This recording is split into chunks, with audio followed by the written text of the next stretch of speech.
Hello my dear student, welcome to our YouTube channel Sandeep institute centre में आप लोग का स्वागत है। आज के वीडियो में हम आपको बताने वाले हैं क्लास 10th का, जैसे कि केमिस्ट्री का आप लोग को बता रहे हैं। तो आज हमारे केमिस्ट्री में नेक्स्ट जो पॉइंट हमारा है ऑक्सीकरण अपकरण अभिक्रिया है। तो जो बच्चे हमारे चैनल पे आज पहली बार आए हैं, हमारे चैनल को सब्सक्राइब कर लीजिएगा और जितना जितना ज़्यादा हो सकता है शेयर कीजिएगा, लाइक कीजिएगा, कमेंट कीजिएगा, ठीक है। तो ज़्यादा टाइम ना लेते हुए हम आते हैं अपने चैप्टर पे, स्टार्ट करते हैं।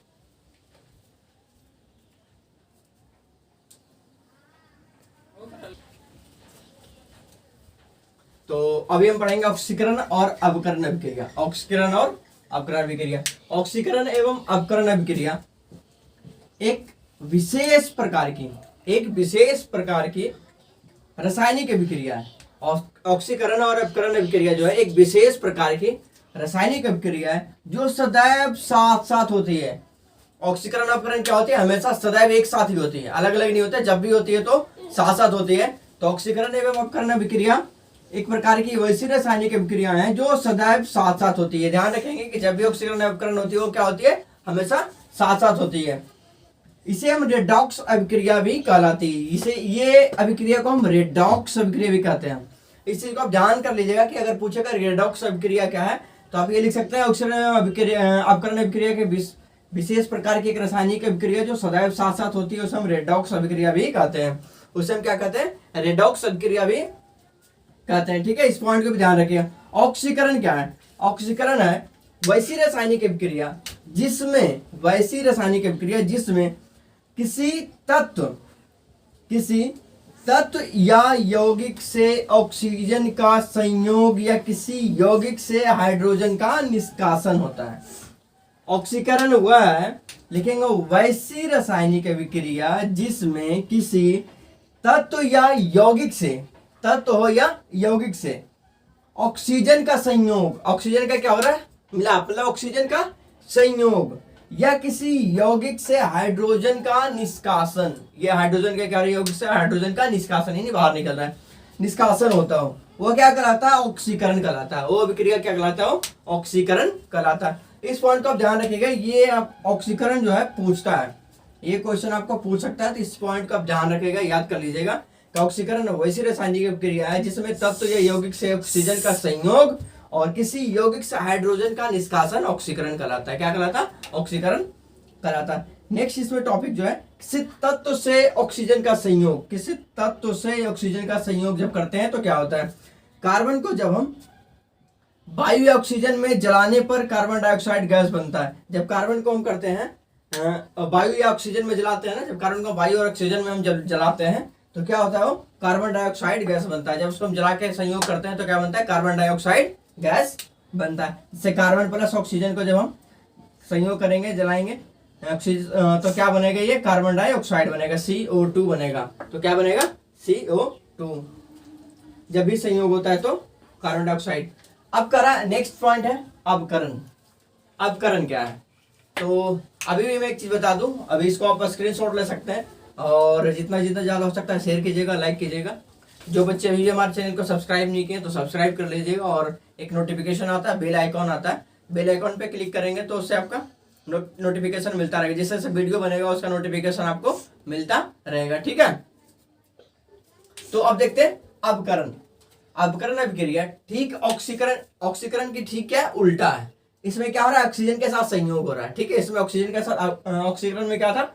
ऑक्सीजन के साथ संयोग था। इसमें क्या? हाइड्रोजन के साथ संयोग है। और अपकरण है, मैं एक बार फिर से रिपीट करता हूं, अपकरण वैसी रासायनिक अभिक्रिया है जिसमें किसी तत्व या यौगिक के साथ हाइड्रोजन का संयोग।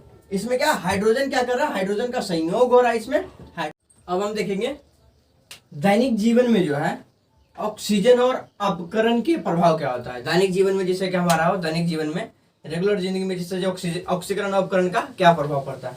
सबसे पहले भोजन का पचना भी हमारा ऑक्सीकरण और अपकरण का प्रभाव है। कैसे? जब हम लोग खाने खाते हैं तो ब्रेड हो गया, रोटी हो गया, चावल हो गया, इस सब में क्या होता है? कार्बोहाइड्रेट पाया जाता है। कार्बोहाइड्रेट क्या होता है? ऑक्सीजन से क्या होता है? ऑक्सीकृत हो जाता है और ऑक्सीकृत होकर के हमारे क्या होता है? शरीर में वो पचता है। और तो क्या प्रभाव होता है? ऑक्सीकरण अपकरण का ही प्रभाव होता है। जिसमें क्या होता है कि एक तरफ बच करके क्या होता है, एक एनर्जी के रूप में बन जाता है और एक बन जाता है कार्बन डाइऑक्साइड के रूप में। तो कार्बन डाइऑक्साइड जो होता है वो हमारा सांस के द्वारा जो होता है वो निकल जाता है, धीरे धीरे क्या होता है बाहर निकल जाता है। और एनर्जी जो बचता है वो हमारे शरीर के कंट्रोल ताप को, जो हम लोग मेहनत करते हैं कुछ भी काम करते हैं एनर्जी जैसा लगता है ना, वो चीजें में क्या करता है वो एनर्जी के रूप में मिलता रहता है। दूसरा है भोजन का दुर्गंधित होना। भोजन, अब देखते हो जब खाना ज्यादा देर हो जाता है तो भोजन क्या होता है उसमें दुर्गंध आने लगता है, उसमें क्या होता है गंध आने लगता है। जब देखोगे थोड़ा देर गर्मी के ज्यादातर मौसम में होता है, क्या होता है वो जैसे ही होता है ना वो तो उसका गंध आना शुरू हो जाता है। रीजन क्या है, वो भी ऑक्सीकरण अपकरण के प्रभाव का रीजन है। रीजन ये जब भी वो उसमें जो तेल होते हैं वसा जो होते हैं वो क्या होता है बाष्पित हो जाता है, थोड़े टाइम बाद करता है बाष्पित होकर के क्या होता है उसके वजह से क्या होता है वो उसमें थोड़ी सी बदबू और गंध आने लगता है, इस वजह से हमारा भोजन का दुर्गंध। तो एक चीज आप ध्यान रखिएगा, अगर पूछेगा ऑक्सीकरण उपकरण का क्या प्रभाव, आपको कुछ एग्जांपल दे देगा उसमें चुनना रहेगा। तो आप ध्यान रखिए भोजन का पचना हमारा ऑक्सीकरण उपकरण का प्रभाव है, भोजन का दुर्गंधित होना हमारा ऑक्सीकरण उपकरण का प्रभाव है। और तीसरा संचारण, संचारण जैसे कि धातु और अधातु में होता है, धातु और धातु में जो संचारण होता है वो हमारा वो हो गया। नेक्स्ट है दहन।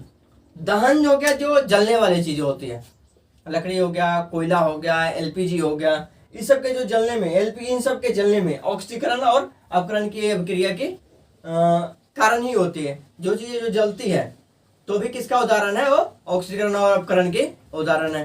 तो ज्वाला, दहन और ज्वाला। अभी नेक्स्ट पॉइंट जो हमारा था वो दहन और ज्वाला। सबसे पहले जानेंगे कि दहन होता क्या है। दहन हम किसे कहते हैं, दहन किसी पदार्थ के ऑक्सीजन में जलने पर, किसी पदार्थ के ऑक्सीजन में जलने पर उष्मा और प्रकाश उत्पन्न होते हैं। किसी पदार्थ को जब जलाओगे आप, किसी भी चीज को अगर जलाओ, लकड़ी को जलाओ, कोयले को जलाओ, जब जलाओगे ना तो उसमें क्या होगा थोड़ा सा उष्मा भी प्राप्त होगा और प्रकाश। इंजोर देखते हो रात में जब जलाते हो तो इंजोर कैसे दिखता है पूरा, हम लोग जो बोलते हैं हिंदी में कि मतलब लाइट दिख रहा है, प्रकाश जल रहा है, जैसे प्रकाश उत्पन्न होते हैं। इसे जलने की इस क्रिया को, जलने की इस क्रिया को ही हम दहन कहते हैं। दहन किसे कहते हैं, नॉर्मली पूछता है क्वेश्चन, तो इग्नोर नहीं करना है, पूरा वीडियो देखना। किसी पदार्थ के ऑक्सीजन में जलने पर उष्मा और प्रकाश उत्पन्न होते हैं, इस जलने की क्रिया को हम दहन कहते हैं। इस जलने की क्रिया को हम क्या कहते हैं, दहन कहते हैं। जैसे हो गया कार्बन को वायु में जलने पर कार्बन डाइऑक्साइड बनता है। जब कार्बन को वायु में हम जलाते हैं ना, जब भी किसी चीज को जलाओगे तो उसके ऑक्सीजन की जरूरत होती है, लेकिन एक चीज ऐसा है जिसको जलाने पे ऑक्सीजन की जरूरत नहीं होती है, वो हम आगे आपको बताएंगे। तो कार्बन को वायु में जलने पर क्या होता है, कार्बन डाइऑक्साइड बनता है, जिससे कार्बन प्लस ऑक्सीजन, तो ये क्या बना, कार्बन डाइऑक्साइड प्लस उष्मा प्लस प्रकाश। अब दहन में जो पदार्थ जलता है उसे दहनशील या ज्वलनशील कहते हैं। जो दहन में जो पदार्थ जल रहा है उसको हम क्या कहते हैं, दहनशील या ज्वलनशील कहते हैं। दहन के लिए कुछ आवश्यक शर्त है। दहन के लिए क्या है, कुछ आवश्यक शर्त है। पहला दहनशील पदार्थ की उपस्थिति, पहला क्या, दहनशील पदार्थ की उपस्थिति। दूसरा दहन पोषक पदार्थ की उपस्थिति, दहन पोषक पदार्थ की उपस्थिति। तीसरा है ज्वलनशील ताप की प्राप्ति, ज्वलनशील ताप की प्राप्ति। इतना हम रहने देते हैं, ठीक है, इतना पे आज स्टॉप करते हैं। जो बच्चे अभी हमारे चैनल को सब्सक्राइब नहीं किए होंगे सब्सक्राइब कर लीजिएगा, और जितना ज्यादा हो सकता है शेयर कीजिएगा, लाइक कीजिएगा, कमेंट कीजिएगा, ठीक है। Thank you.